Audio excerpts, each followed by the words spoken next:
할렐루야. 사랑하는 성도 여러분, 지난 한 주 동안 평안하셨습니까? 예, 그리고 주일 예배 잘 들으시고 또 어제 정가국 목사님 평신도 설교학교 다들 개강 잘 하셨지요? 예, 이제 저와 함께 기도하심으로 우리 청교도 신학특강 29주 그리고 84강 한국교회 초기 선교사 34강 강의를 시작하겠습니다. 함께 기도하시겠습니다. 아버지 하나님 감사합니다. 저희들 오늘도 주님께서 은혜 베풀어 주셔서 이렇게 눈뜨게 하시고 우리 아버지 앞에 모여 귀한 학문을 공부할 수 있도록 은혜 베풀어 주신 것 감사합니다. 주님, 이 귀한 때에 많은 할 일이 있는 이 때에 예수 믿게 하시고 또 우리가 이 자유대한민국을 생각하며 함께 모이게 하여 주시고 우리 주님께서 이 자유대한민국을 세우실 때에 맡겨주신 예수한국 복음통일 선교 한국의 사명을 하나님 다하여 갈 수 있도록 인도하여 주신 것 감사합니다. 주님으로부터 받은 크신 은혜 하나님 우리가 감사하여 이 모든 것을 다하여 우리 주님께서 기뻐하시는 일을 이루어 나가는 데 쓸 수 있도록 주님 인도하여 주시옵소서. 저희들의 눈이 항상 새 예루살렘을 향하게 하여 주시고 날마다 우리 주님 부르시는 새 예루살렘을 향하여 이 땅에서 썩을 것으로 심어 썩지 않을 것으로 다시 살아나는 귀한 역사를 이루는 복된 성도들이 될 수 있도록 주여 인도하여 주시옵소서. 오늘도 이 자유대한민국을 위하여 우리 주님께서 맡기신 사명을 위하여 도처에서 주신 사명 감당하는 귀한 주의 성도들을 주님께서 붙드시고 강권적으로 역사하여 주시며 주님의 영광 드러나는 복된 날 되게 하여 주시옵소서. 감사하며 예수님의 이름으로 기도하옵나이다. 아멘. 네, 우리 사도신경으로 신앙 고백하겠습니다. 전능하사 천지를 만드신 하나님 아버지를 내가 믿사오며 그 외아들 우리 주 예수 그리스도를 믿사오니 이는 성령으로 잉태하사 동정녀 마리아에게 나시고 본디오 빌라도에게 고난을 받으사 십자가에 못 박혀 죽으시고 장사한 지 4일 만에 죽은 자 가운데서 다시 살아나시며 하늘에 오르사 전능하신 하나님 우편에 앉아 계시다가 저리로서 산 자와 죽은 자를 심판하러 오시리라. 성령을 믿사오며 거룩한 공회와 성도가 서로 교통하는 것과 죄를 사하여 주시는 것과 몸이 다시 사는 것과 영원히 사는 것을 믿사옵나이다. 아멘. 네. 예, 이제 우리 이사야 53장 1절에서 8절 말씀 함께 봉독합니다. 우리의 전한 것을 누가 믿었느뇨? 여호와의 팔이 네게 나타났느뇨? 그는 주 앞에서 자라나기를 연한 순 같고 마른 땅에서 나온 줄기 같아서 고운 모양도 없고 풍채도 없은즉 우리의 보기에 흠모할 만한 아름다운 것이 없도다. 그는 멸시를 받아서 사람에게 실어버린 바 되었으며 강고를 많이 겪었으며 질고를 아는 자라. 마치 사람들에게 얼굴을 가리우고 보지 않음을 받는 자 같아서 멸시를 당하였고 우리도 그를 귀히 여기지 아니하였도다. 그는 실로 우리의 질고를 지고 우리의 슬픔을 당하였거늘 우리는 생각하기를 그는 징벌을 받아서 하나님에게 맞으며 고난을 당한다 하였노라. 그가 찔림은 우리의 허물을 인함이요 그가 상함은 우리의 죄악을 인함이라. 그가 징계를 받음으로 우리가 평화를 누리고 그가 채찍에 맞음으로 우리가 나음을 입었도다. 우리는 다 양 같아서 그릇 행하여 각기 제 길로 갔거늘 여호와께서는 우리 무리의 죄악을 그에게 담당시키셨도다. 그가 곤욕을 당하여 괴로울 때에도 그 입을 열지 아니하였으며 마치 도수장으로 끌려가는 어린 양과 털 깎는 자 앞에 잠잠한 양같이 그 입을 열지 아니하였도다. 그가 곤욕과 신문을 당하고 끌려갔으니 그 세대 중에 누가 생각하기를 그가 산자의 땅에서 끊어짐은 마땅히 형벌받을 내 백성의 허물을 인함이라 하였으리요. 아멘. 네, 우리 신학의 정의 같이 공부하고 가겠습니다. 네, 우리 잠깐 저를 보여주시겠어요? 제가 이제 어제 그 평신도 설교학교를 저도 이제 같이 들으면서 깨달은 게 있는데, 우리가 이제 이 공부하는 그 신학의 정의 있잖아요. 우리가 이렇게 한 번씩 정리하고 가는, 얼마나 훌륭한 건가, 그런 거를 다시 한번 생각하게 되었는데요. 왜냐하면 지금 이 시대에 이제 이 한국교회 설교, 그리고 세계교회의 설교도 마찬가지이고, 이 설교가 계속해서 죽는 이유가 무엇입니까? 설교에서 뭐가 사라졌다는 것입니까? 복음. 근데 복음은 다 누구에 관한 얘기입니까? 예수님께 관한 얘기잖아요. 근데 우리가 이제 신학의 정의를 내리면서 성경적 관점, 그래서 하나님과 그의 피조의 세계를 성경적 관점으로 이해하는 것이 신학이다. 그러면서 이제 이 성경이 무엇인가? 그랬을 때 성경의 주제, 어제 정광욱 목사님이 다 말씀하셨죠. 성경의 주제, 성경은 나에 대한 증거이다. 예수님, 그렇죠? 또 성경의 기록 목적이 무엇입니까? 예수께서 하나님의 아들 그리스도이심을 믿게 하려 하며, 또 너희로 믿고 그 이름을 힘입어 생명을 얻게 하려는 것이다. 그리고 성경의 내용이 무엇입니까? 모든 성경에 쓴 바 자기에 관한 것을 자세히 설명하시니라. 그래서 우리의 설교는 평신도 설교학교, 앞으로 여러분께서 훈련 받으시고, 또 우리의 설교는 다 누구에 대한 이야기이어야 합니까? 모든 성경에 쓴 바 자기에 관한 것, 예수님 이야기. 그때 예수님께서 여러분들의 설교를 지지해 주시고, 그렇죠? 기뻐하시고, 기뻐 받으시고, 또 한국교회 생명을 살리는 그러한 일에 저와 여러분이 나설 수 있기를 바랍니다.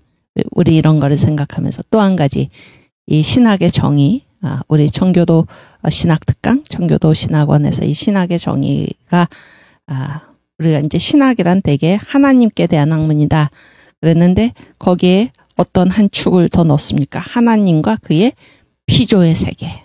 이게 진정으로 옳은 것이죠. 하나님과 그의 피조의 세계를 성경적 관점으로 이해하는 학문이 바로 신학이다. 네, 우리 이것을 한 번씩 읽고 가겠습니다. 신학이란 하나님과 그의 피조의 세계를 성경적 관점으로 이해하는 학문, 그렇습니다. 그래서 신학의 5대 분야가 있는데요. 교회 신학, 교의 신학이죠. 교의 신학, 그 다음에 주경 신학, 역사 신학, 실천 신학, 현대 신학, 이렇게 됩니다. 예, 그리고 성경적 관점, 성경의 주제, 요한복음 5장 39절.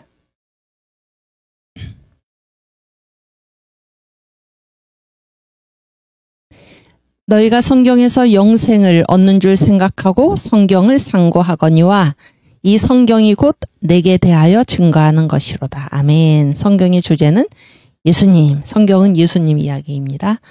오케이. 성경의 기록 목적, 요한복음 20장 31절.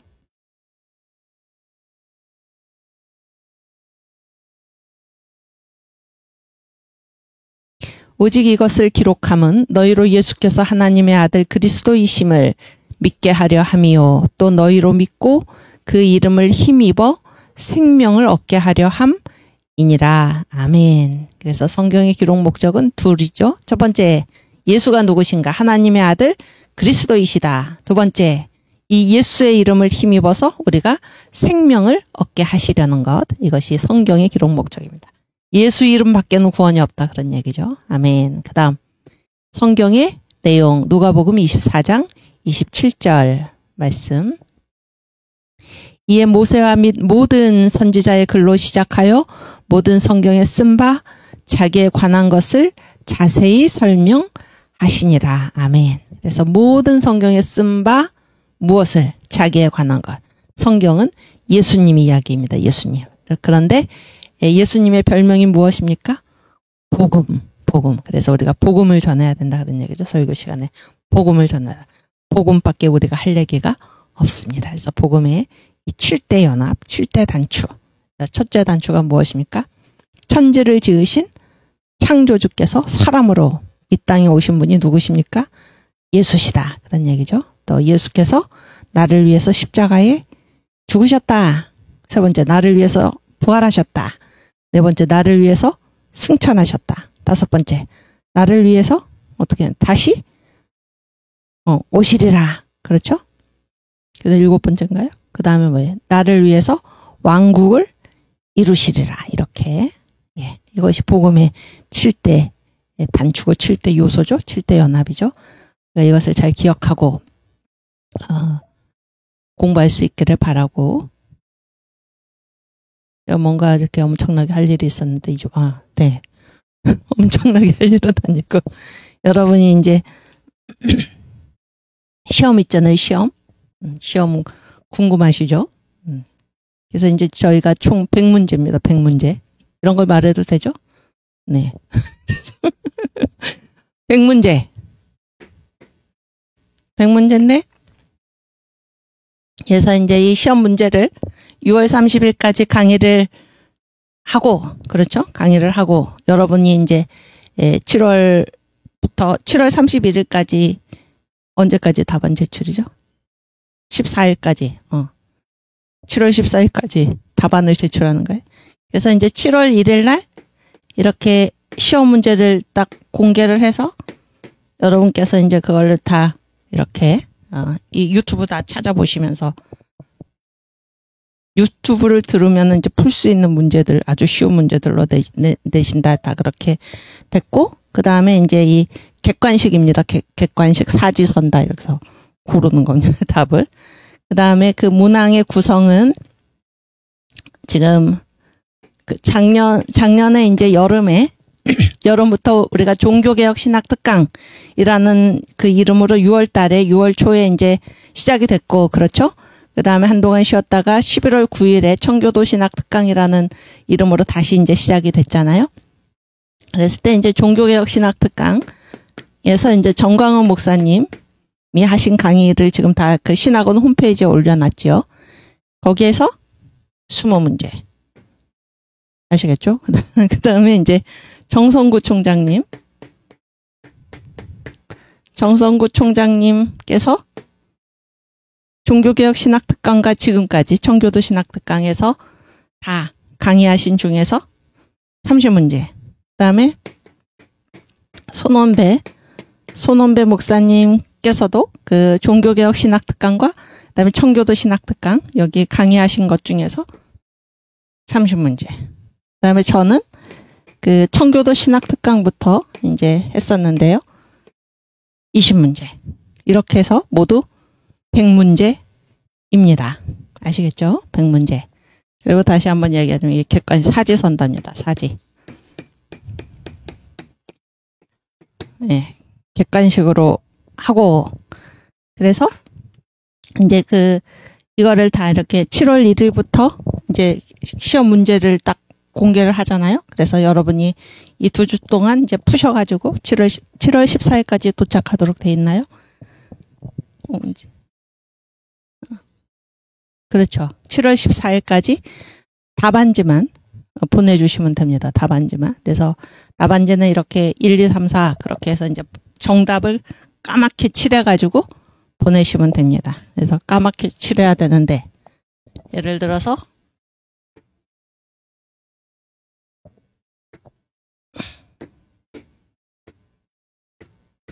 이제 뭐 1번 문제다. 그럼 이렇게 됐잖아요. 그러면은 1번에 만약에 2번이 답이다. 이거 만약입니다. 2번이 답이라는 게 아니고. 그럼 여기를 이렇게 까맣게 칠해가지고 내시면 됩니다. 그런데 이거를 까맣게 안 칠하고 뭐 이렇게 한다든지 그러시면 안 됩니다. 그래서 까맣게 칠해가지고 꼭 내시기 바랍니다. 네, 여기 어떤 분이 주여 저희를 시험에 들지 말게 해주세요. 그런데 네, 이 시험은 이 시험이 아니죠. 네, 그래서 잘 하실 수 있으리라고 생각을 하고 그 다음에 저로서는 모육이 우리가 신학의 정의 제가 말씀드렸잖아요. 날마다 하죠. 날마다 중요하죠. 신학의 정의 그 다음에 뭐 성경적 관점 이런 것들. 그래서 그런 거를 생각을 하시고 오케이. 예.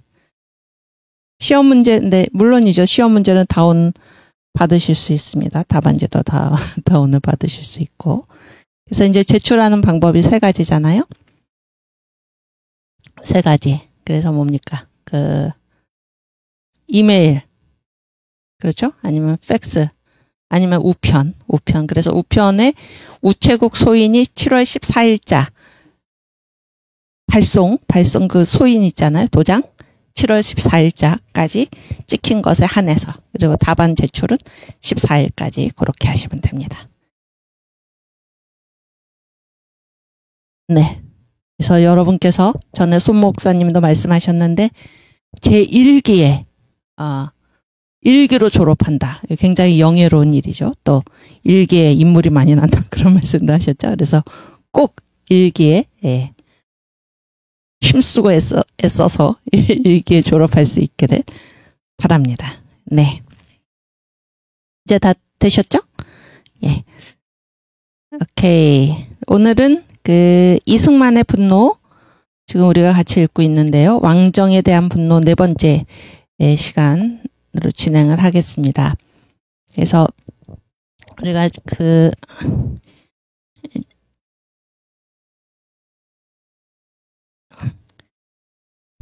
저는 이제 어떤 문제를 낼까? 저는 굉장히 우리가 늘 하던 얘기를 내려고 합니다. 그래서 이를테면은 이승만의 건국의 4대 규동 이런 게 문제에 나오지 않겠습니까? 그렇죠? 여러분 다 아시죠? 무엇입니까? 첫째, 자유민주주의. 두 번째, 자유시장경제. 세 번째, 한미동맹. 네 번째, 기독교 입국론. 아주 잘하셨어요. 그래서 우리는 이승만을 택하고 이런 체제를 택해서 70년을 살아왔고, 북한은 자유민주주의 대신에 그렇지, 공산주의. 그 다음에 자유시장경제 대신에 통제경제. 그렇죠? 세 번째, 한미동맹 대신에 조중동맹. 그렇죠? 네 번째, 기독교 입국론 대신에 주체사상, 주체교. 이거 종교라고 제가 말씀드렸죠? 그래서 70년을 살아왔습니다. 그 결과 어떻게 됐나? 한국은 세계 12의 경제 대국이 되었고, 북한은 인간이 살 수 없는 그런 지옥과 같은 나라가 됐다. 그런 얘기죠. 그래서 여기서 우리가, 저와 여러분이 함께 만들어낸 그 말이 무엇입니까? 뭘 보면 심판이 내려집니까? 시간이 심판이다는 게. 시간이 심판이다. 70년의 시간이 이미 심판을 내렸다 그런 얘기. 그 결과를 지금 보면 알 수가 있다 그런 얘기죠. 이런 게 문제에 나오지 않겠습니까, 여러분? 네, 제가 이렇게 친절하게 지금 다 가르쳐주고. 그 다음에 또 한 가지는, 뭐 여러 개가 있지만 또 한 가지는 이 한국교회학. 한국교회학은 무엇입니까? 한국교회가 무엇인가? 여기 4대 기둥이 있죠? 다 생각나십니까? 첫째는 무엇입니까? 지금 무슨 시대라고 그랬죠? 이 시대적 사명인데 이 시대가 무슨 시대입니까? 환태평양 시대. 그렇죠? 환태평양 시대에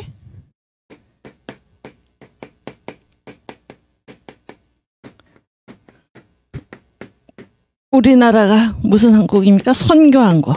선교한국의 사명. 그렇죠? 두 번째는 무엇입니까? 이 한국교회학에서 중요한 것이 무엇입니까? 한국의 무슨 위치입니까? 무슨 학적 위치입니까? 그렇지. 한국의 지정학적 위치.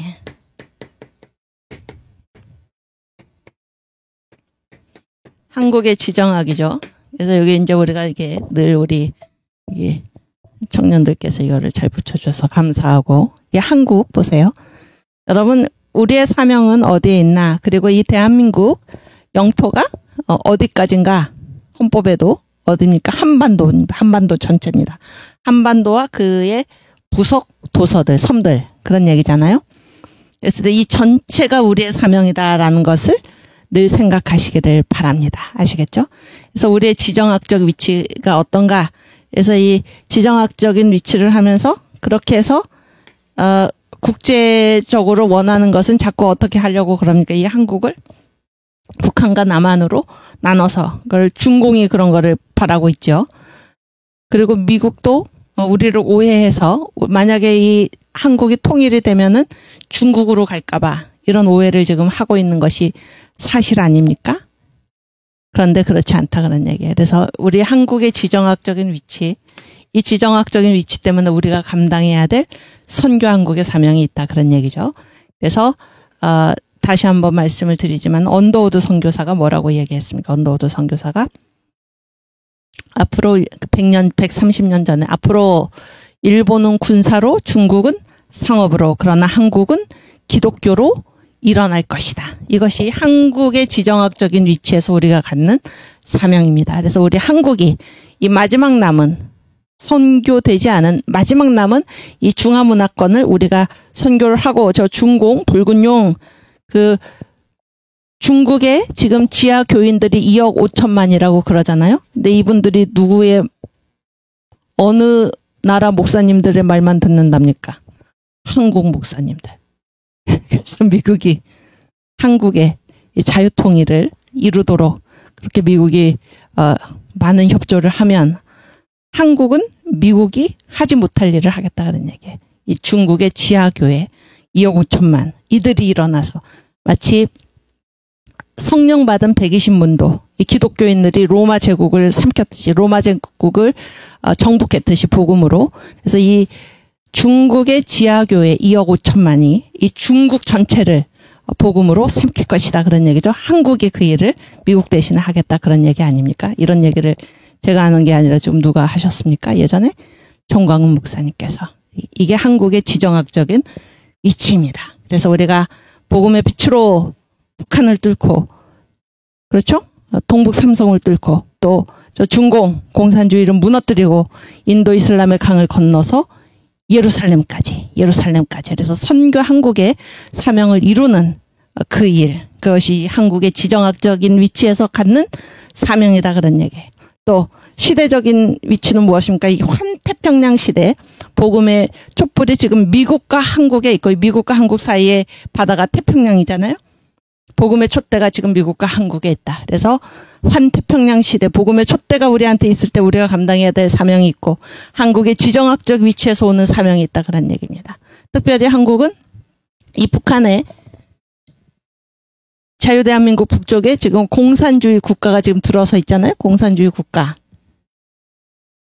그래서 지금 공산주의가 다 망해 없어진 게 아니고 그 문화 막시즘으로 옷을 갈아입고 동성애 이슬람 차별금지 그래서 이 세계 교회를 지금 다 무너뜨리고 있잖아요.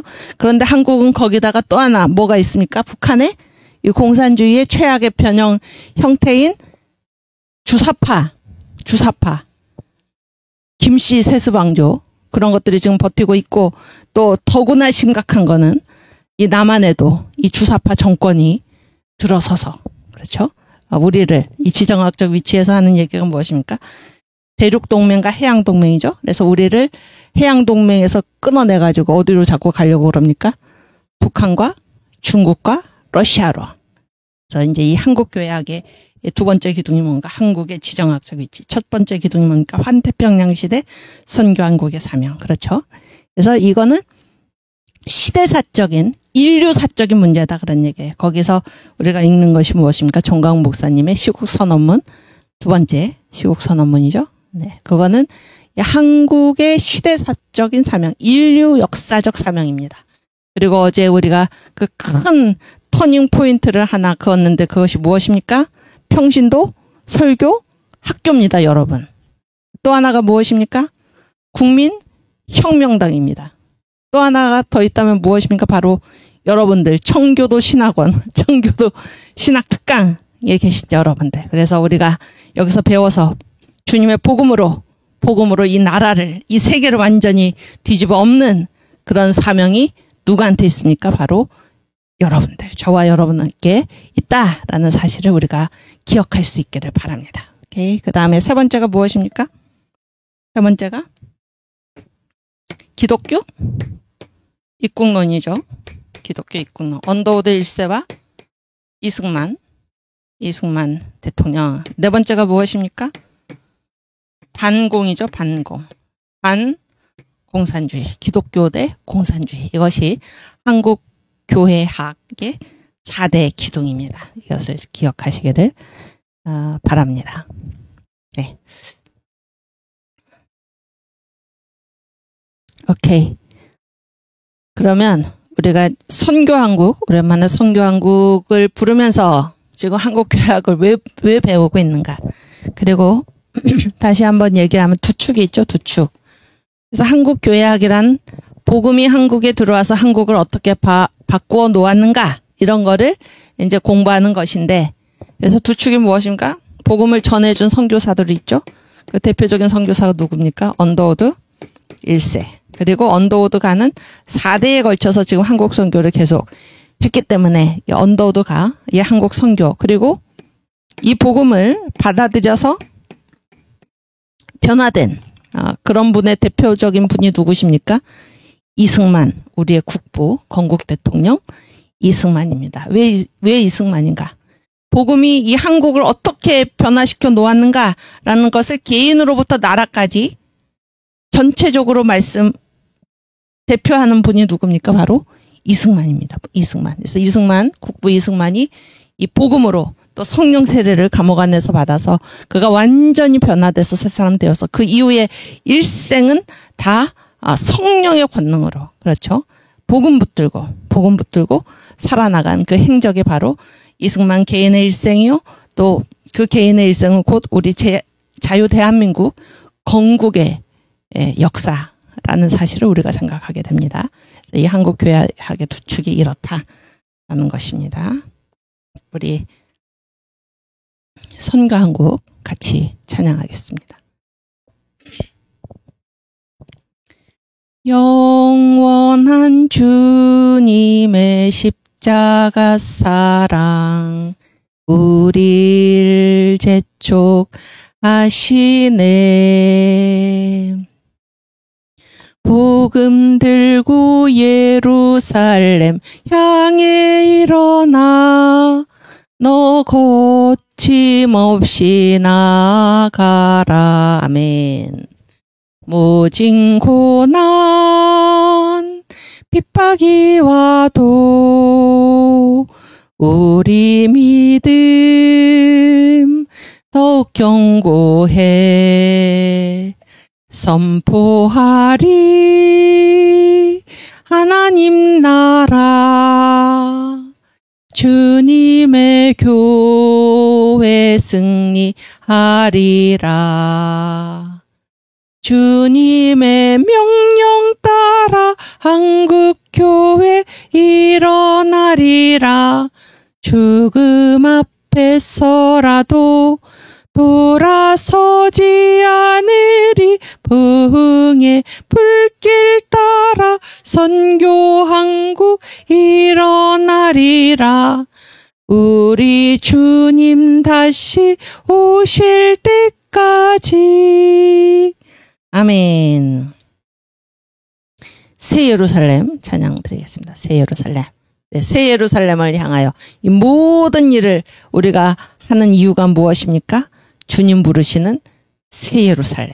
새 예루살렘에서 해와 같이 빛나는 부활을 할 수 있는 저와 여러분 다 될 수 있기를 바랍니다. 아멘.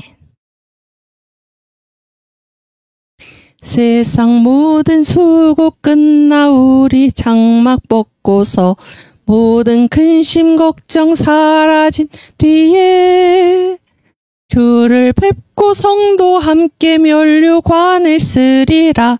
새 예루살렘에서 성도들이 함께 올 때 기뻐 노래하리라.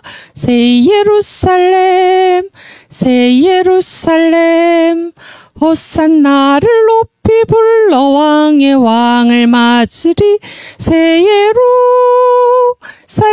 예루살렘에서 가는 길이 외로워도 주날 붙드시리니 시험 환난 근심 걱정 없으며 주를 믿고 따라가면 주의 뜻을 알리라. 새 예루살렘에서 아멘. 성도들이 함께 올 때 기뻐 노래하리라. 새 새 예루살렘 호산나를 높이 불러 왕의 왕을 맞으리. 새 예루살렘에서 내가 세상 작별하고 눈물 흔적 거둔 뒤 주의 찬란하신 영광 비칠 때 나를 구속하신 주를 기쁨으로 배우리. 새 예루살렘에서 성도들이 함께 올 때 기뻐 노래하리라. 새 예루살렘 새 예루살렘 호산나를 높이 불러 왕의 왕을 맞으리.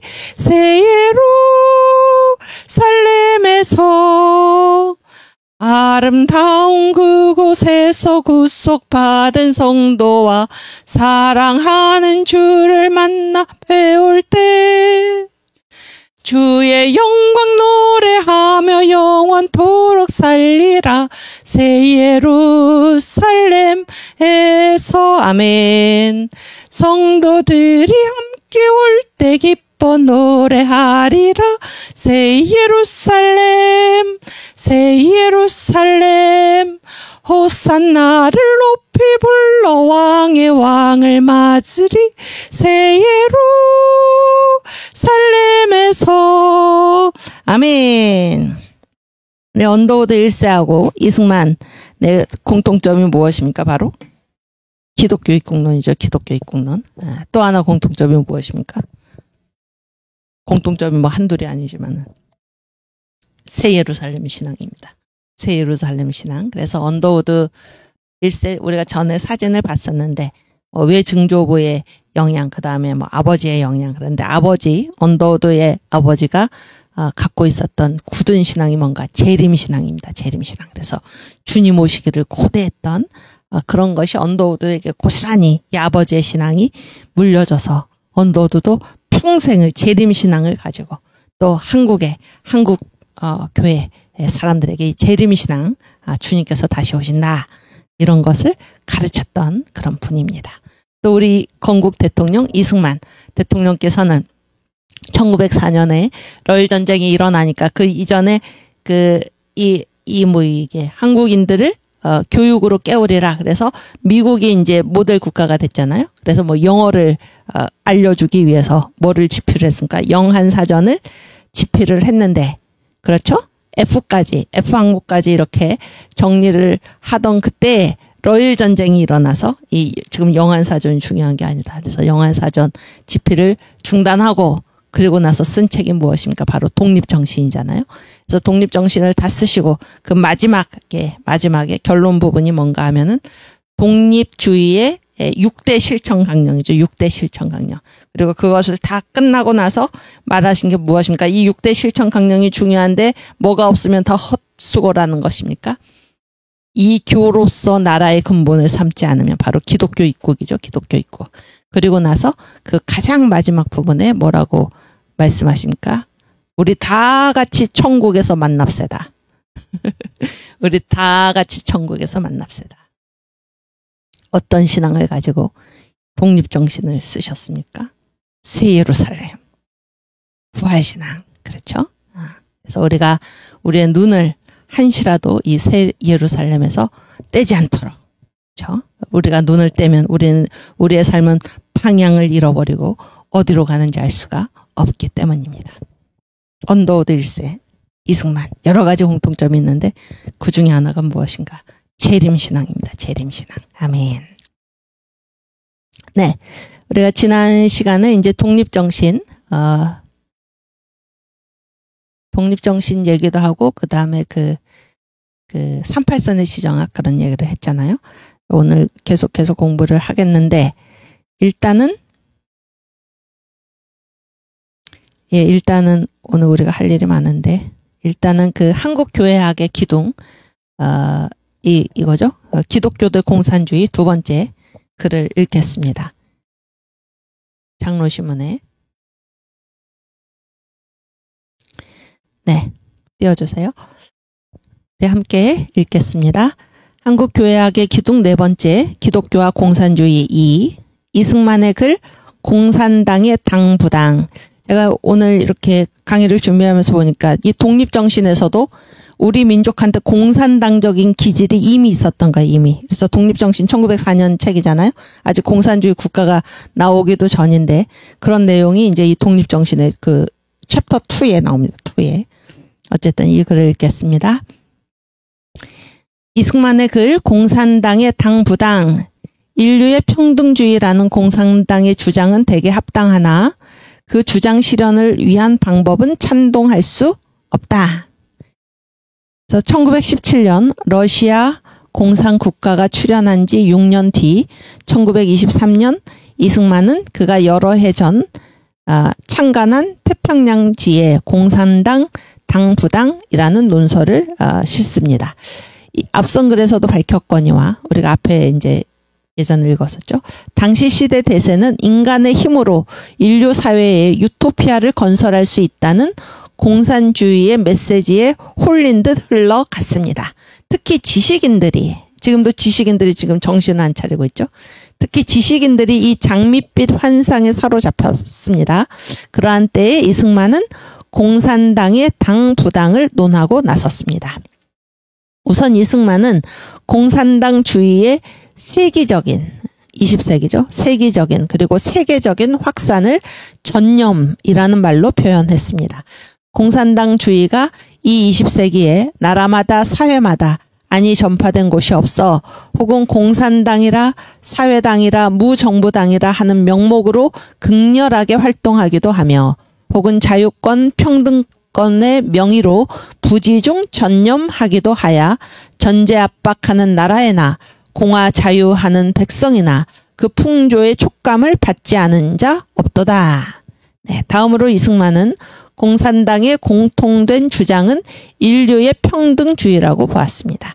옛적의 양반 상놈의 구별이나 노예 매매 등의 불평등은 프랑스 혁명과 미국 공화제의 설립 이후 혁파 폐지되어서 인류에게 무궁한 행복을 끼치게 했음을 지적하고 있습니다.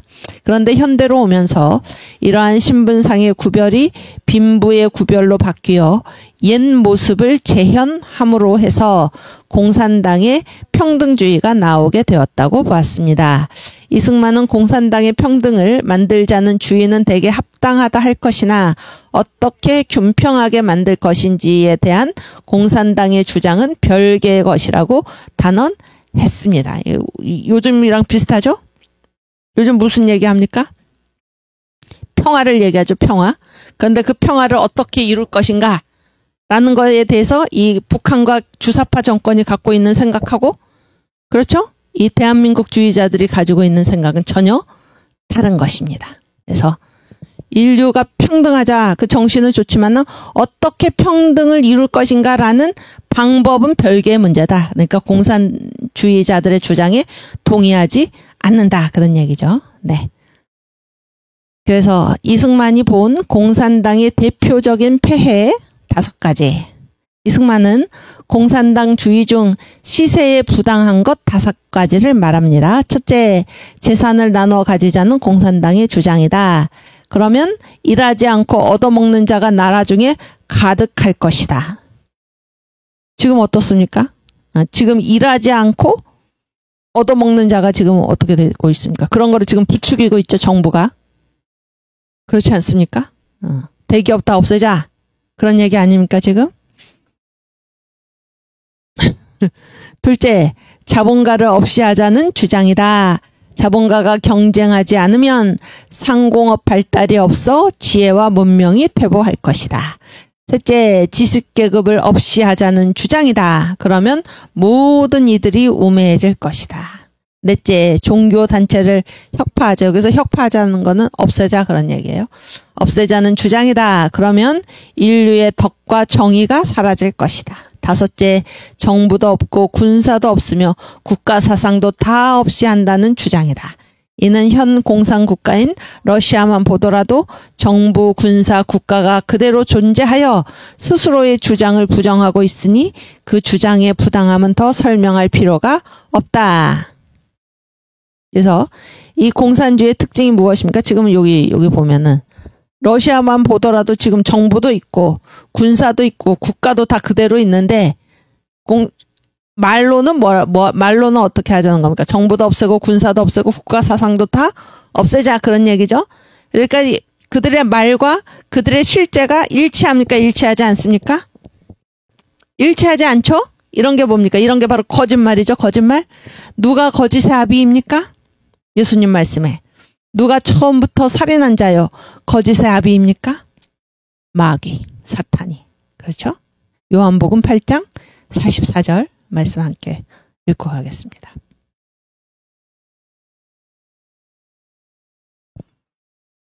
거짓의 아비 마귀. 공산주의자들은 엄청나게 거짓말을 많이 하죠. 입만 열면 거짓말입니다. 입만 열면 거짓말이에요. 제가 지난번에 말씀드렸는데 SNS 얼마나 거짓말을 많이 하는지 이런 말이 떠돌았죠. SNS가 뭐예요? 이게 뭔가 S가 뭡니까? 선동과 그다음에 N 날조로 S 승부를 본다. 네. 얼마나 거짓말을 많이 하는지 선동하고 날조해서 승부를 거짓말을 막 퍼뜨리고 거짓으로 사람을 갖다가 구속시키기도 하고 그런 거 아닙니까 지금? 선동과 날조로 승부를 본다. 말을 그럴듯하게 해서 4.3 폭동을 그렇죠? 좋은 세상을 꿈꾸던 자들이다. 날조죠, 날조. 이 공산당 폭동을 진압했던 경찰과 군인들을 향해서 국가 폭력을 행사한 자들. 선동과 날조 아닙니까? 선동과 날조로 승부를 본다. 선동과 날조라는 것은 무엇이랑 전혀 다릅니까? 현실이랑 전혀 다른 것입니다. 실제하고 전혀 다른 것입니다. 그 대한민국 노래 중에 귀한 생명 희생하여 누가 나를 구원하리. 예수, 오직 예수. 여러분, 예수님은 실제 행동하시는 분입니다. 많은 사람들이 나타나서 이 공산주의자들이 나타나서 당신들에게 유토피아를 이루어주겠다. 지상 천국을 이루어주겠다. 그들의 말과 그들의 실제는 전혀 다릅니다. 저 철의 장막이 무너졌을 때, 주의 장막이 무너졌을 때 드러난 실체가 무엇입니까? 이 북한의 이건 아직 안 무너졌죠? 그 실체가 무엇입니까? 인민의 낙원이 아니고 생지옥인 것입니다. 생지옥. 철의 장막이 무너졌을 때 얼마나 비참한 현실이 우리 눈에 보였습니까? 그들이 약속했던 지상 천국, 지상 낙원하고는 전혀 관계가 없는 것입니다. 이것이 바로 공산주의입니다. 말과 실제가 전혀 다르다 그런 얘기예요. 그 5번째 주장에 국가도 없애고 정부도 없애고 군사도 없애고 국가 사상도 없앤다. 근데 러시아 봐라 지금. 너희 뻔히 정보도 가지고 있고 군사도 가지고 있고 국가도 있지 않는가? 이승만이 지금 그렇게 얘기를 하고 있는 것입니다. 그러나 귀한 생명 희생하여 누가 나를 구원하리. 예수 오직 예수.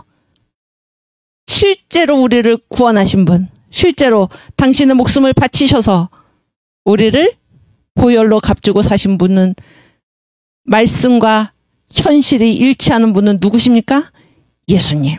사탄은 처음부터 살인한 자요 거짓의 아비이다. 공산주의에도 똑같이 지금 해당이 되는 것입니다. 우리 요한복음 8장 44절 말씀 같이 읽겠습니다.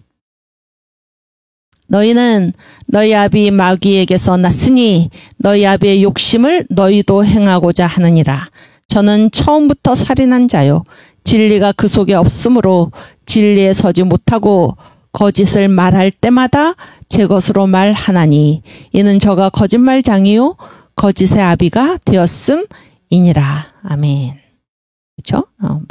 마귀가 누군가, 사탄이 누군가에 대해서 예수께서 이렇게 정확하게 좀 말씀하고 계시죠. 처음부터 살인한 자요. 누가 살인했습니까? 가인이. 누가 그렇게 하도록 했습니까? 마귀가 그 생각을 찔러 넣었죠.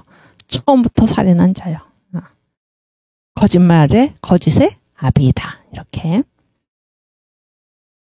오케이. 그 다음에 계속 읽을까요? 네. 이승만이 열거한 공산당주의의 대표적인 폐해 5가지의 한 가지 공통점이 눈에 띈다. 뭘까요? 그것은 모두 없애자는 주장들이다. 없애자. 이게 공산당주의의 공통점이 뭔가 없애자는 것입니다. 없애자. 재산도 나눠 없애고 자본가도 없애고 지식계급도 없애고 종교단체도 없애고 정부, 군사, 국가사상도 다 없애자는 것이다. 다 나누어 없애서 평등하게 되자고 말하고 있다. 그렇게 해서 이루려는 것이 공산주의가 말하는 유토피아인가? 네? 질문이죠? 이 어리석은 주장이 현재 진행되고 있는 나라는 어디인가? 어디입니까, 여러분? 응? 북한이고 또 어디입니까? 지금 대한민국이죠. 네? 대한민국이 지금 재산도 나눠 없애고 자본가도 없애고 지식계급도 없애고 종교단체도 없애고 정부, 군사, 국가사상도 다 없애자. 이게 공산주의의 특징인데 그렇죠? 그래서 다 나누어 없애서 평등하게 되자고 말하고 있다. 네. 이런 정책을 지금 누가 취하고 있습니까? 네. 이 어리석은 주장, 역사에서 시간이 심판으로 70년이 지난 다음에 각각 선택한 그 체제가 어떤 결과를 낳았는가를 시간이 심판이다. 역사가 분명히 보여주고 있는데도 이 어리석은 주장을 지금 누가 하고 있으니까. 그렇죠? 그래서 저와 여러분이 할 일이 많다. 그런 얘기입니다. 할 일이 많다. 오케이. 그 다음에 그 독립정신 목차를 우리가 같이 읽겠습니다. 독립정신은 총 51 항목으로 돼 있어. 51 항목. 물론 이제 그 결론 빼고. 그런데 1번은 이제 총론이죠. 총론이고. 그래서 전체가 나머지가 이제 50개입니다. 우리 한번 읽고 앞으로 이렇게 시간이 될 때마다 이제 몇 개, 한두 개씩 같이 이제 그 내용을 살피고 가겠습니다. 함께 읽겠습니다. 오케이. 독립정신 서문, 그 다음에 총론, 그 다음 사람마다 자기의 잘못을 깨달아야 한다. 이게 출발이죠. 그 다음 자신의 직책을 다하지 못하면 화를 당한다. 그 다음 백성이 힘써 노력하면 된다. 그 다음 참으로 충성하는 근본. 그 다음 마음속의 독립을 굳게 해야. 그 다음 각국과 서로 통하는 문제. 그 다음 독립국과 중립국의 구분. 9. 백성이 깨이지 못하면 나라를 보존할 수 없다. 10. 자유 권리는 긴요하고 중대하다. 11. 천지자연의 이치. 12. 육대주의의 구별. 13. 오색인종의 구별. 14. 새것과 옛것의 구별. 15. 세 가지 정치제도의 구별. 16. 미국 백성들이 누리고 있는 권리. 17. 미국 독립의 역사. 18. 미국 독립선언문. 19. 미국의 남북전쟁 사적. 20. 프랑스 혁명사. 21. 헌법 정치의 효험. 22. 정치를 변혁하지 않는 것의 손해. 23. 정치제도는 백성의 수준에 달려있다. 24. 백성의 마음이 먼저 자유해야 한다. 25. 자유 권리의 방한. 26. 대한의 독립 내력. 27. 천국의 완고함. 28. 일본이 흥왕한 역사. 29. 아라사의 정치 내력. 아라사가 어딘가요? 러시아. 그렇죠? 그 다음에 30. 서양 세력이 동으로 뻗어오다. 31. 일본이 조선과 통하려 하다. 32. 일본과 처음으로 통상하다. 33. 임오군란. 1882년이에요. 임오군란. 그다음 34. 갑오년 전에 한일청 3국의 관계. 이게 다 지정하기 전에 지금. 그렇죠?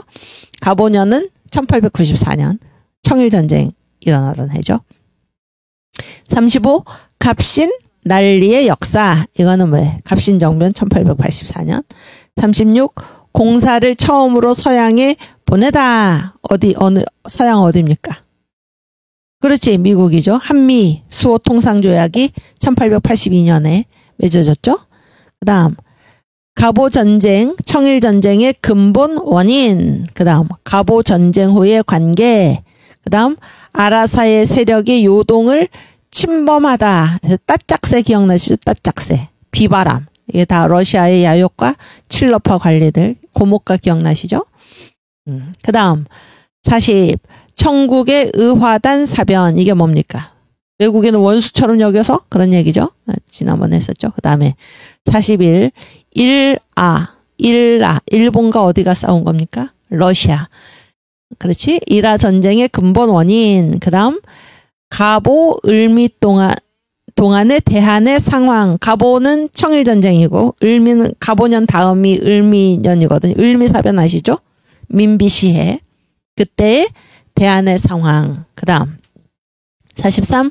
갑오 을미 후에 일본과 아라사의 상황. 그다음 44. 전쟁 전 일아 양국의 형세. 지금 러일 전쟁 얘기하는 겁니다. 그다음 45.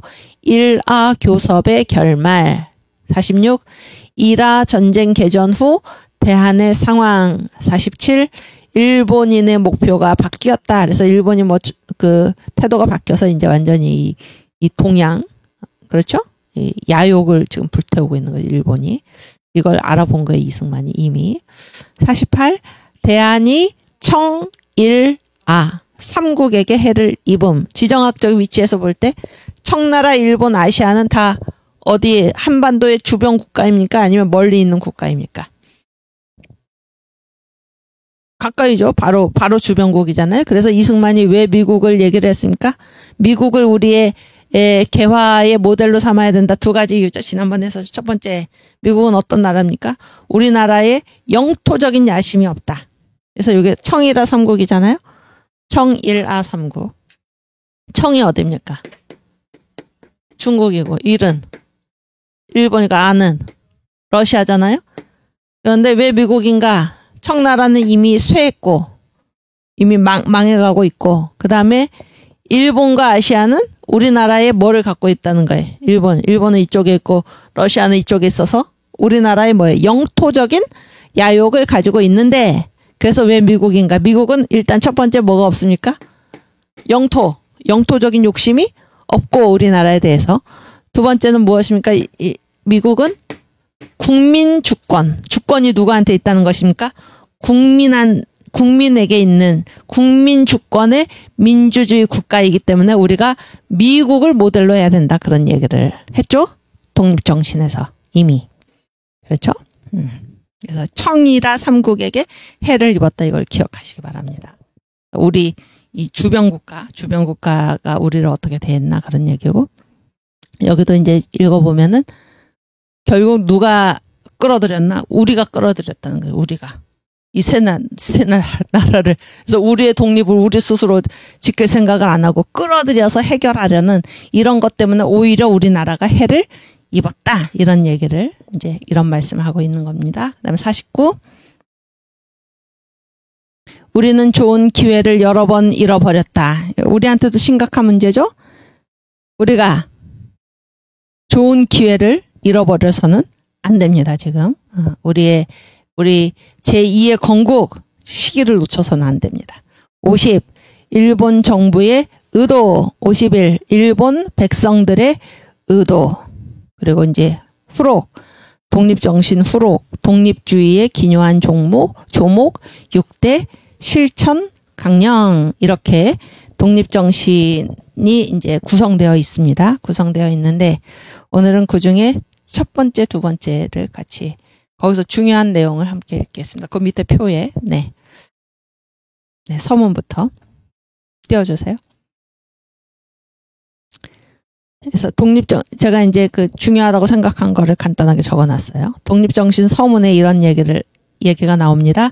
지명과 인명을 많이 쓰지 않고 이 책에서 지명이나 인명, 땅 이름, 사람 이름을 많이 쓰지 않고 일상 쓰는 쉬운 말로 길게 늘려 설명해서 쉽게 썼다 그런 얘기예요. 일상적인 언어로. 그렇게 한 것은 고담소설, 옛 이야기 책같이 읽기 쉽게 만들기 위해서이고, 왜 읽기 쉽게 했습니까? 대중들을 읽으라고. 전적으로 뭐로만 기록했습니까? 한글로만 기록한 것은 전국의 수많은 인민들이 읽기 쉽게 하기 위해서이며, 왜 사람들이 읽기 쉬워야 되나? 특별히 백성들을 향해 많이 이야기한 것은 대한의 장래가 누구한테 달렸습니까? 전적으로 아래, 여기서 아래라는 거는 아래에 나온다 그런 얘기가 아니고 위가 뭐예요? 위가 정치가들이죠? 아래가 뭡니까? 인민들이죠? 대한의 장래가 전적으로 누구한테 달렸습니까? 인민들에게 달려있기 때문이다. 여러분, 지금 대한민국, 우리 자유대한민국의 장래가 전적으로 누구에게 달렸습니까? 왜 국민혁명당입니까? 맡길 수 없다 그런 얘기, 정치가들한테. 그렇죠? 국민이 일어나서 혁명을 해야 된다는 거예요. 국민이 일어나서. 또 평신도 설교학교, 왜 평신도 설교학교입니까? 위에 있는 성직자들에게 맡길 수가 없다는 것입니다. 그래서 평신도가 일어나서 이 나라를 복음으로, 이 세계를 복음으로 변화시켜야 한다라는 것입니다.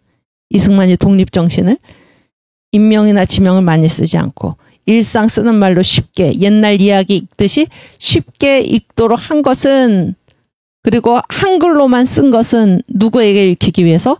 인민들에게 읽히기 위해서인데, 왜 인민들입니까?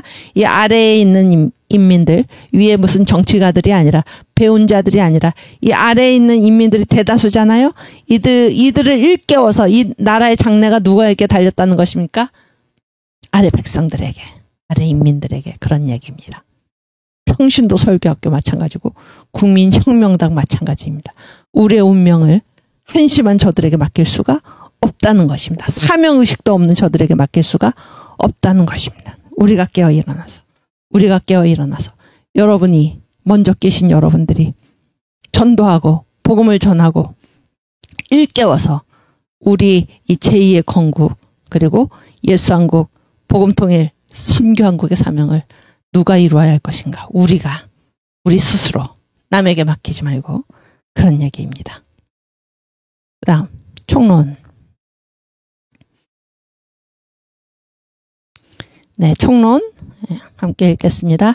슬프다. 나라가 없으면 집이 어디 있으며, 집이 없으면 내 한 몸과 부모 처자와 형제 자매며 훗날의 자손들이 다 어디서 살며 어디로 가겠는가. 여러분, 누가 생각납니까? 기도만 하면 된다. 안 됩니다. 그렇죠? 주님의 손가발이 되어서 누군가는 일을 해야 되는데, 누구한테 이거를 밀어둘 수 없죠? 우리들 다 한 사람 한 사람이 주님께서 부르신 그 자리에서 주님께서 기뻐하시는 일을 행해야 하는 것입니다. 이게 지금 바로 그런 얘기입니다. 슬프다. 나라가 없으면, 그런 얘기예요. 나라가 없으면 집이 어디 있고, 집이 없으면 내 한 몸과 부모 처자와 형제 자매, 그리고 이 훗날의 자손들이 다 어디서 살며 어디로 가겠는가. 이 나라가 주사파 정권한테, 그래서 북한으로 가면 우리 자손들, 우리 한 몸, 우리 형제 자매 처자, 그렇죠? 또 우리의 후손들이 도대체 어떻게 살 것입니까? 지금 우리가 일어나서, 우리가 한 몸과 같이, 한 사람과 같이 일어나서 이 나라를 이 공산주의 세력으로부터 우리가 구해낼 때입니다. 구해낼 때예요. 한국 초기 선교사 4대 기둥. 이것은 인류사적인 사명입니다. 우리가 지금 일어나는 것은 우리나라뿐만이 아니라 환태평양 시대 선교한국의 사명을 다하는 길입니다. 네. 일어나시기 바랍니다, 여러분. 나라가 없으면 집이 어디 있고, 집이 없으면은 내 한 몸과 처자와 형제자매와 우리의 후손들이 도대체 어디서 살겠는가. 막중한 사명이 우리한테 있다, 그런 얘기예요. 오케이, 그 다음.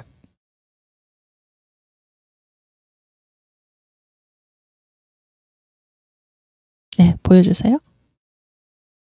그러므로 나라의 신민된 자는, 신은 신하고 민은 백성이죠?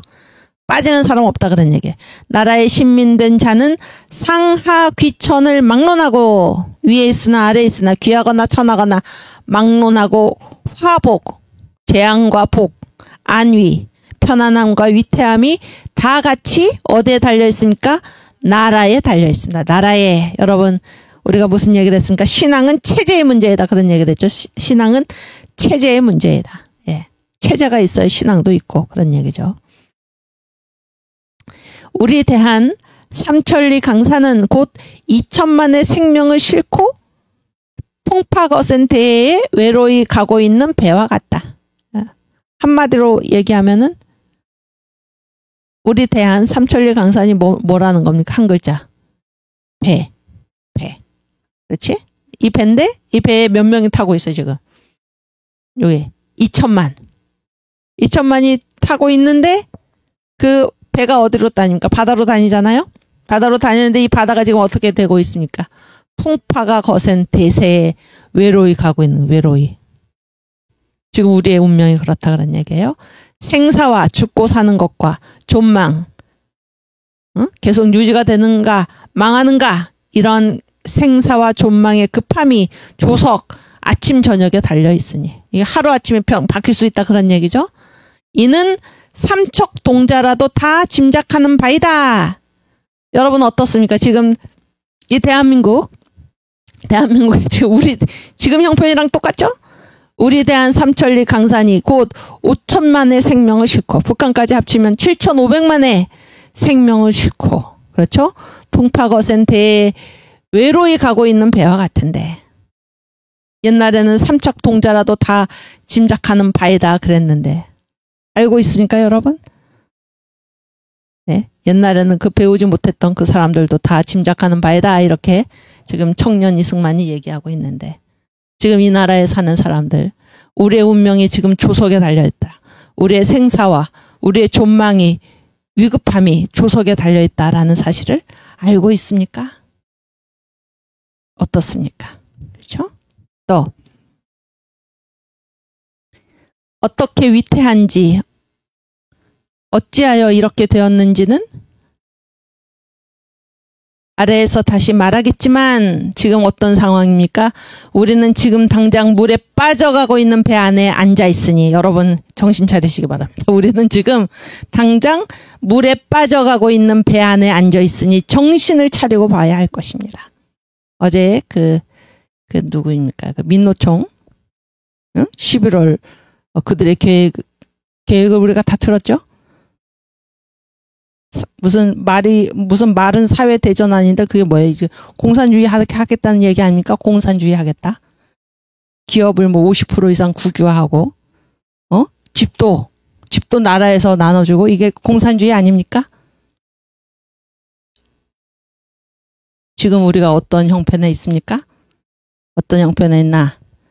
지금 물에 빠지고 있는 배에 있다. 그러니까 어떻게 해야 합니까? 정신을 차리고 봐야 할 것이다. 그런 얘기예요. 네. 오케이. 그리고 2번 사람마다 자기의 잘못을 깨달아야 한다. 여기에서 이제 나오는 얘기인데 그래서 1번 얘기를 더 하면 그래서 이제 배 있잖아요. 배. 우리나라가 지금 배다 그런 얘기. 이 독립정신에서 지금 이승만이 이 일아 전쟁이 지금 일어나고 있고 우리나라가 어떤가? 우리나라는 이 풍파가 거센 대해 큰 바다에 외로이 항해하고 있는 배와 같은데 지금 아주 위태한 지경이죠. 언제 배가 전복될지 모르는 것입니다. 그래서 여기서 무슨 얘기를 합니까? 등장인물 이게 배가 뭡니까? 이 배가 우리나라죠. 우리나라. 우리 대한이죠. 대한 삼천리 강산이죠. 대한. 그 다음에 여기 배가 있으면 또 뭐도 있습니까? 사공이 있죠. 사공은 뭐 하는 자들입니까? 그렇지. 배를 이렇게 몰고 가는 거죠. 이게 뭐 정치가죠? 정치가 뭐 이렇게 조정이죠. 조정. 그 다음에 배에는 누가 타고 있습니까? 그렇지. 선객이지. 선객 몇 명입니까? 그렇지. 2천만.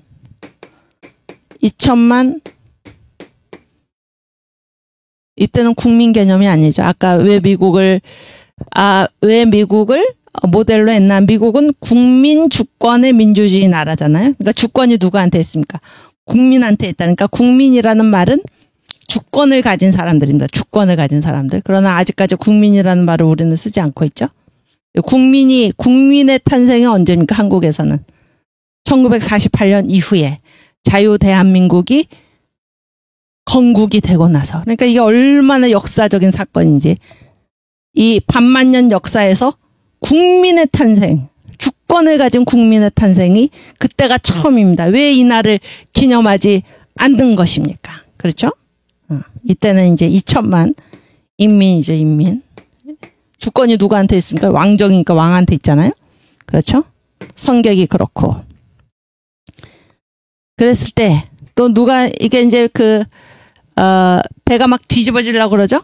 그러면은 이제 누가 옵니까? 이웃배에서 와서 이제 돕는다 그런 얘기. 남이 있는 것은 남. 남이라고. 이웃배인데 이게 남이죠, 남? 남인데 이게 누구겠습니까? 응? 누구겠어요? 뭐 일본 그런 얘기죠?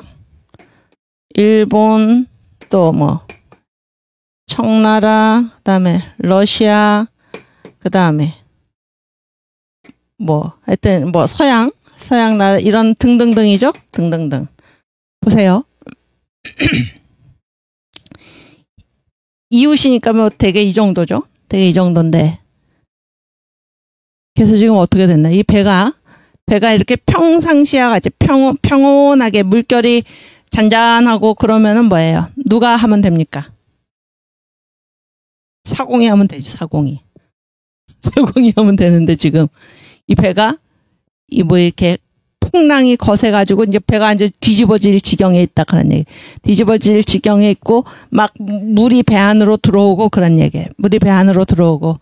그런데 이 사공이 어떻게 된다? 사공이 뭐 팔이 부러지고 술 먹고 술 취해 있고 그러면은 이 사공이 배를 잘 건사할 수 있습니까? 없습니까? 없죠? 그럼 어떻게 해야 된다는 것입니까? 평상시에는 그냥 성객이 가만히 있지만은 지금 자기가 탄 배가 어떻게 되었습니까? 지금 뒤집어지려고 그러죠? 위험에 빠져 있잖아요. 물에 빠져 들어가고 있잖아요. 그러면 성객이 어떻게 해야 되니까? 나는 손님이니까 가만히 있으면 된다가 아니죠? 다 일어나서 한마음이 되어서 그런 얘기. 한마음이 되어서 이 배를 어떻게 해야 됩니까? 구해내야 하는 것입니다. 그런 얘기를 지금 하고 있는 거예요. 이 독립정신의 총론에서 우리가 지금 해야 할 일이 무엇인가라는 거예요. 다 한마음이 돼서 이 배를 구해내야 한다 그러니까 이 나라를 구해내야 한다. 누구한테만 맡겨둘 수 없습니까? 사공한테만. 근데 이 사공들의 지금 상태가 어떻습니까? 팔이 부러진 것과 같고 잠을 자거나 술 먹고 있거나 술이 취해 있거나 이런 자들한테 맡겨둘 수가 없다. 그래서 인민이 일어나서 2천만 인민이 일어나가지고 이 배를 다 구해낼 것이다. 내 문제다. 그러니까 내 문제, 남의 문제가 아니다. 그리고 이런 상황에서 이제 이웃에서 뭐 일본이라든지 청나라든지 아시아든지 이웃이 와서 우리를 구해준다라고 했을 때 그 상황에서도 어떻게 남한테 우리의 운명을 맡겨두고 가만히 있을 수가 있겠는가? 그런 얘기. 우리 스스로 일어나서 이 배를 구해내야 하지 않겠는가? 그런 얘기예요. 그리고 이 성객에는 2천만 인민, 이 성객 사이에서는 평소에 어떤 사람들도 있겠습니까? 서로 평소에 원수된 자들도 있죠? 원수된 자들. 그러나 그런 걸 따질 때가 아니다. 그러니까 일단 이 배를 살려놓고 봐야 된다는 것입니다. 그 다음에 이 배를 가볍게 해야죠? 가볍게 해야 됩니다. 그래서 자기가 가진 것들을 어떻게 해야 합니까? 바다에다 던지고 배를 가볍게 해야 되는 이 일에 나는 이거를 포기하지 못해. 그러면 배가 가라앉고 나서는 자기가 가진 재산이라든지 그 무슨 소용이 있느냐 하는 질문입니다. 다 한마음이 돼서 이 배를 살려내야 한다. 그런 얘기예요. 그리고 이 사공들은 무엇입니까? 사공들은 남이 와서 돕겠다라고 했을 때 필요 없다. 필요 없다. 자기가 할 수도 없으면서 그런 태도를 가져서 왜 필요 없다고 그러나 만약에 배가 난파돼도 자기는 헤엄칠 실력이 있으니까 자기는 어떻게든 살 것이오. 아시겠죠? 아니, 그런 태도를 가진다는 것입니다. 어떻게든 살 것이고, 그 다음에 뭡니까? 혹 유행이 배가 끝까지 가면은 이 성격들로부터 받은 운임을 자기만 가져야지, 이 남의 나라랑 이것을 나눠 가지면 안 되니까, 그렇게 해서 남이 도우러 온 것도 다 거절을 하고, 망하더라도 자기들은 헤엄칠 수 있고, 그런 얘기죠. 혹 요행이 끝까지 가더라도 그 운임을 남이 도와주면 그거를 나눠 가져야 되니까, 그렇게 하기 싫어서 자기들만 갖기 위해서 이 배가 지금 가라앉고 있는데도 자기들이 구하지도 못하면서 남의 도움을 거절하는, 이러한 것들, 이러한 그 비유를 이제 이 독립정신 총론에 쓰고 있는데, 참. 그래서 이러한 것을, 이게 이제 여기에 이렇게 쓰시는 그 내용이라든지,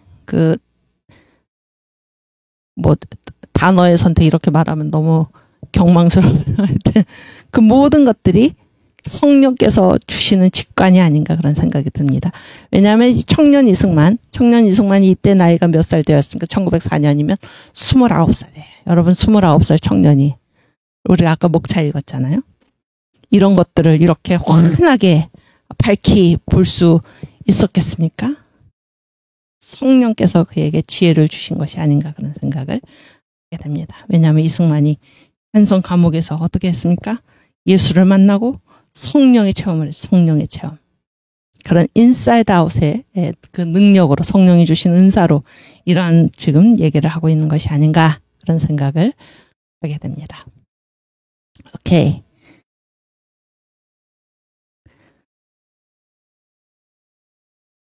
그 다음 2번. 네, 2번.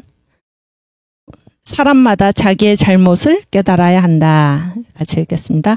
나라의 독립 기초를 확실히 세우거나 그렇지 못하면 독립을 위하여 목숨을 버릴 때에야 비로소 그 직책을 다하는 것이다. 그러니까 여기 이게 무슨 말인가 하면, 이제 다 나라의 독립을 위해서 다 저마다 일을 하죠. 그런데 거기서 끝나서는 안 됩니다. 어디까지 해야 되나? 독립 기초를 확실히 세우거나 그렇지 못하면 독립을 위하여 목숨을 버릴 때 비로소 그 직책을 다하는 것이다. 이게 뭡니까? 죽기까지 싸우라 그러니까, 죽기까지. 하다가 그만두거나 그런 얘기죠. 그만두거나 하면 안 된다 그런 얘기예요. 그렇게 하지 못하면, 그렇지 못한 자는 아무리 힘을 허비하였다 하더라도, 자기가 아무리 노력을 하고 힘을 썼다고 하더라도 나라의 형세를 회복하기 전에는 자기가 져야 할 책임에서 벗어나지 못하는 것이다. 아시겠죠? 그래서 적당히 하고, 나는 이 정도 했으면 좋지, 그런 게 아니에요. 두 개밖에 없다는 것입니다. 나라의 독립 기초를 확실히 하거나, 아니면은 무엇입니까? 아니면은 저희 보여주세요. 아니면은 뭐예요?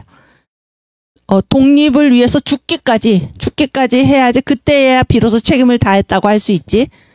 이 독립이 되건 안 되건 그거 관계없이 나는 이 정도 했으면 이 정도로 되지 뭐, 이렇게 해서는 안 된다는 것입니다. 그렇게 해서는 안 된다는 거예요. 그래서 여기 제목이 뭡니까? 밑으로 좀 위로 올려주세요. 사람마다 자기의 잘못을 깨달아야 한다. 그래서 언제까지 우리가 책임을 다해야 되나? 죽도록. 그런 얘기예요. 그래서 여기 보면은 세 가지 부류의 사람이 있습니다. 세 가지 부류의 사람. 그러니까 세 가지 염려 때문에 사람들이 죽기를 두려워한다 그런 얘기예요.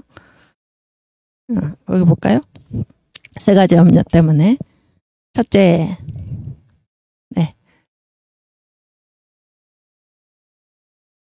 네, 거기 띄워주세요.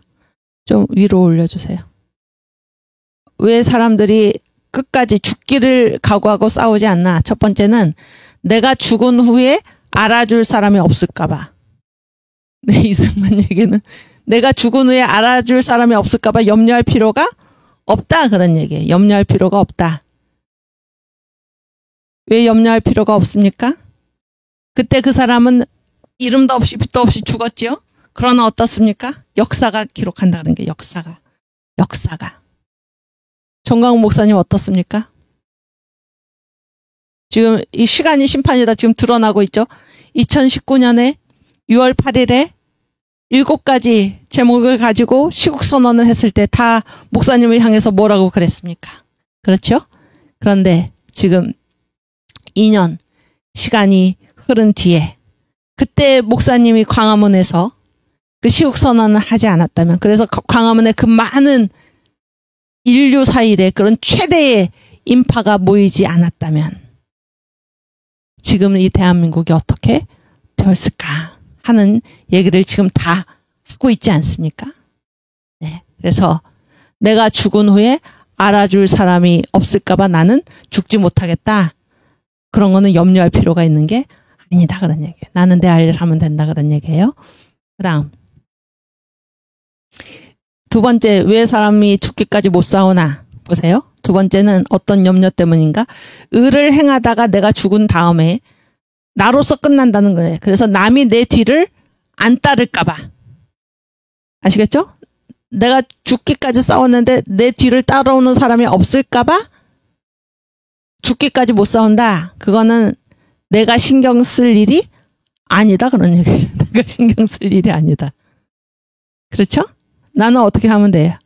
나는 그냥 의를 행하면 되는 것입니다. 남이 내 뒤를 따르고 안 따르고는 그거는 내가 신경 쓸 문제가 아니다. 그런 얘기예요. 세 번째, 왜 죽기까지 못 싸우나? 내가 죽더라도 일이 성사되지 못할까봐 염려하는 것은 옳지 못하다. 내가 죽음을 바쳐서 싸웠는데, 그런 얘기죠? 그런데 일이 이루어지지 않을까봐 염려하는 것, 그것도 옳지 못하다. 그런 얘기예요. 다시 한번 얘기하면 사람들이 왜 죽기까지 못 싸우나? 첫 번째, 알아줄 사람 없을까봐. 두 번째, 남이 내 뒤를 안 따라올까봐. 나로 끝날까봐. 세 번째, 내가 죽었는데도 일이 이루어지지 못할까봐. 그러나 그거는 다 우리가 염려하거나 신경 쓸 일이 아니다라는 것입니다. 그러므로 이상의 세 가지 이유 때문에 옳은 자리에서 죽지 못한다고 하는 것은 사실은 의리를 위하여 죽기까지 나아가고자 하는 마음이 없는 것이며, 또 밑으로 내려주세요. 네, 혹 이것을 깨닫지 못하여 옳게 죽을 수 없는 자는 죽어도 그 잘못을 면할 수가 없을 것이다. 다시 한번 얘기하면 왜 사람들이 그 의리를 위해서 죽기까지 싸우지 못하나? 첫 번째, 남이 안 알아줄까 봐. 두 번째는 뭡니까? 내가 죽었는데 내 뒤를 따라오는 자가 더 이상 없을까 봐. 세 번째는 뭐예요? 죽었는데도 일이 이루어지지 않을까 봐. 이거는 뭡니까? 이거는 다 핑계다. 그런 얘기. 이거는 핑계다. 이런 이유 때문에 내가 의리를 위해서 옳은 자리에서 죽지 못한다라고 하는 거는 의리를 위해서 죽기까지 나아가고자 하는 마음이 없다라는 것입니다. 그러면 이 의리를 위해서 죽는 사람이 있는가 하면은 이 모든 것을 마땅히 행해야 함에도 불구하고 깨닫지 못하고 죽은 자는 어떻게 되는 것입니까? 죽어도 자기가 책임을 다하지 못한 그 잘못을 면할 수가 없다는 것입니다. 여기서 우리 어떤 찬양을 불러야 하겠습니까? 죽도록 싸우다가 쓰러진 후에 생명의 면류관을, 그렇죠? 깨어라 성도요. 깨어라 성도요.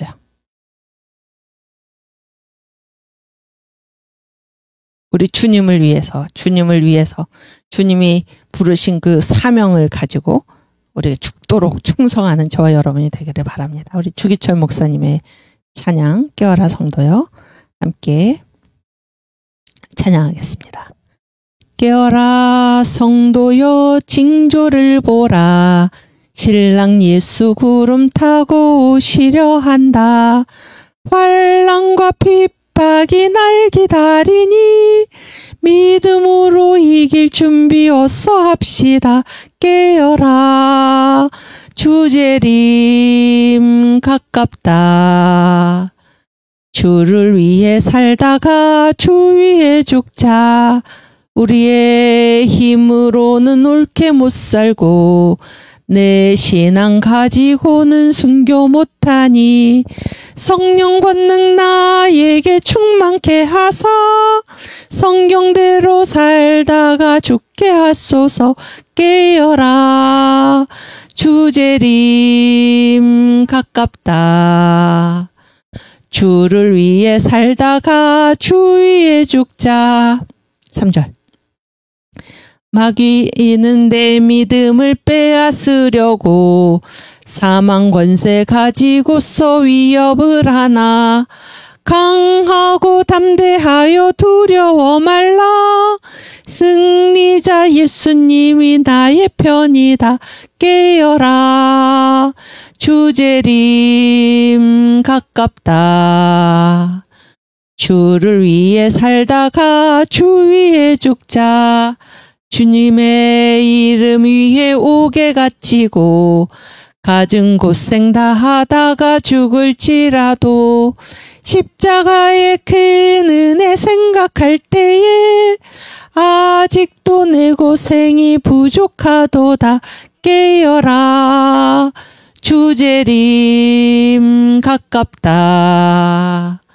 주를 위해 살다가 주 위에 죽자. 아멘. 성경과 기도로 무기 삼으니 불타는 나의 소원 일사가고뿐. 죽도록 싸우다가 쓰러진 후에 천국의 영광집에 편히 쉬리라. 깨어라. 주재림 가깝다. 아멘. 주를 위해 살다가 주 위에 죽자. 아멘. 주를 위해 살다가 주를 위해 죽읍시다. 아멘. 아시겠죠? 그래서 내가 일어났는데 남이 안 따라오면 어떡하나. 또는 그죠? 내가 죽었는데 알아줄 자 없으면 어떡하나. 또 내가 죽었는데 내가 죽기까지 했는데 이 일이 이루어지지 않으면은 어떡하나. 이거는 우리가 신경 쓸 바도 아니고 염려할 바도 아니다라는 것입니다. 하나님께서 살아계셔서. 여러분, 이게 바로 무슨 신앙입니까? 과정의 신앙입니다. 많은 사람들이 의를 위해 죽기를 두려워하고 포기하고 겁을 낸다는 것입니까? 첫 번째, 왜? 알아줄 자가 없을까봐. 여러분, 알아주기를 바라면은 누구를 위해 일을 하는 것입니까? 주님을 위해 일을 하는 것입니까? 아니면 자기 자신을 위해 일을 하는 것입니까? 알아줄 자가 없을까봐 나는 못 죽겠다. 라는 거는 이게 주님을 위해 일을 하는 것입니까? 주님을 위해 죽고자 하는 것입니까? 나를 위해 죽고자 하는 것입니까? 나를 위해죠. 나를 위해. 우리의 자세가 그렇게 돼서는 안 됩니다. 왜 내가 이렇게까지 하는데 알아주지 않는가? 우리의 자세가 그것이 아닙니다. 과정의 신앙. 나는 주님이 기뻐하시는 일을 하면서 살겠습니다. 남이 알아주든지 알아주지 않든지. 그렇죠? 두 번째가 무엇입니까? 내가 죽었는데 아무도 내 뒤를 따라오는 자가 없을까봐. 이것도 누가 하실 일입니까? 주님께서 하실 일입니다. 주님께서. 나는 어떻게 하면 됩니까? 나는 죽기까지 충성하겠습니다. 이것입니다. 이것이 우리의 자세입니다. 세 번째 무엇입니까? 내가 죽기까지 했는데 일이 이루어지지 않을까봐. 이것도 무엇입니까? 과정의 신앙이죠. 과정의 신앙. 일이 이루어지지 않아도 괜찮습니다. 결국 누가 이루실 것입니까? 주님께서 이루실 것입니다. 그래서 결과는 하나님께 맡기고 오직 내가 할 일은 무엇입니까? 나를 부르신 그 자리에서 죽기까지 충성을 다하고 그때 하나님께서 주님의 기뻐하신 일을 이루실 것입니다. 우리는 다만 주님의 손과 발이 되어서 주님께서 보내신 그 자리에서 죽기까지 죽음을 무릅쓰고 충성을 다하면 하나님께서 주님의 일을 이루실 것입니다.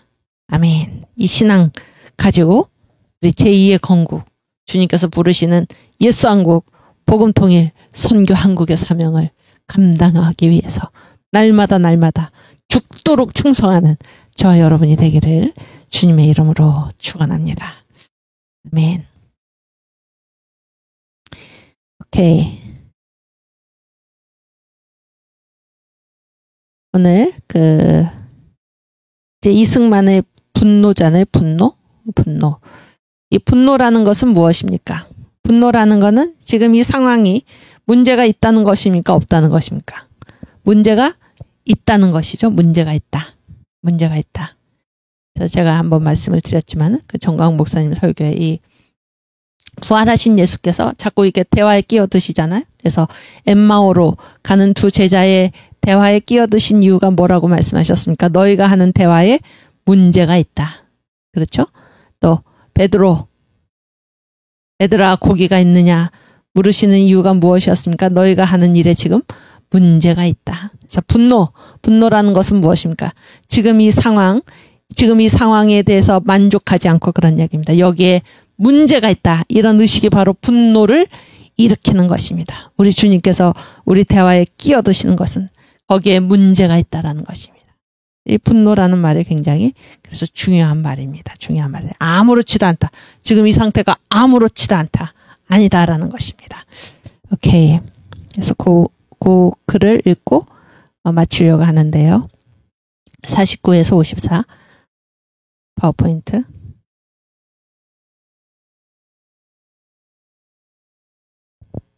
네.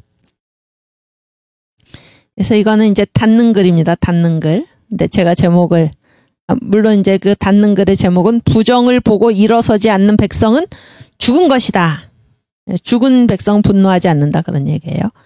그래서 저는 이제 왜 이승만의 분노인가 이렇게 제목을 달았는데 함께 읽겠습니다. 이승만의 공은 잘한 거고 과는 잘못한 거잖아요. 공과는 분명히 존재합니다. 장점이나 성과만을 부각시키며 과오를 덮으려 해서도 안 되고 거꾸로 단점이나 과오만을 부각시키며 비판을 위한 비판으로 흘러서도 안 될 것입니다. 여러분 여기 보세요. 장점이나 성과만을 부각시키는 거하고 단점이나 과오만을 부각시키는 것은 무엇입니까? 이거는 뭡니까? 있는 것만 가지고 얘기를 하는 거지. 있는 것만 가지고 얘기를 하는데 지금 분노라는 것은 무엇입니까? 있는 것만 가지고 얘기하는 것이 아니라 거기에 뭐가 있다는 것입니까? 지금 문제가 있다. 문제가 있다. 그래서 누가 분노를 일으키나요? 사명의식을 가진 자가 분노를 일으키는 것입니다. 사명의식을 가진 자. 그냥 이 현실을 그냥 있는 그대로 보는 사람은, 그래서 어떤 사람은 장점만을 말하고 어떤 사람은 단점만을 말하는 이런 사람은 분노를 일으키지 않습니다. 그러나 이승만은 똑같은 그 시대를 살아가면서도 분노를 일으켰다는 것은 여기에 문제가 있다. 하나님 앞에서 사명의식을 가졌기 때문에 그런 일을 할 수가 있었다. 그런 얘기예요. 독선적이고 고집이 센 지도자였기 때문에 미국과 소련, 일본과 북한 등 한반도를 둘러싼 얽히고 설킨 이해관계 속에서 자신의 국가관을 지키며 흔들리지 않고 헤쳐나갈 수 있었던 것입니다. 또 그러한 이승만의 성격이 마지막에 실책을 범하게 된 이유이기도 합니다. 4.4 5.18 개헌이나 이기붕을 당선시키려는 무리한 선거 전략 등은 이승만의 과오로 평가됩니다. 제4대 대통령 선거에서 민주당의 대통령 후보인 조병옥이 미국에서 지병으로 사망함으로써 이승만의 대통령 당선은 이미 선거 전에 결정되어 있었습니다. 그럼에도 자유당의 무리한 정책을 방임한 이유는 무엇인가? 이승만한테 이유가 있었다 그런 얘기예요. 북한과 중국 대륙이 공산화되는 마당에 대한민국의 건국을 부정하는 공산주의자들의 혁명만큼은 허용할 수 없었기 때문일 것입니다. 그렇죠? 그래서 이게 어떠한 시대에 대해서 제가 그 이충곤 박사님의 강의를 들으니까 국제정치에서 말을 하는 것은 현실이지 ought to be, 어떻게 돼야 된다가 아니라는 것입니다. 어떻게 돼야 된다.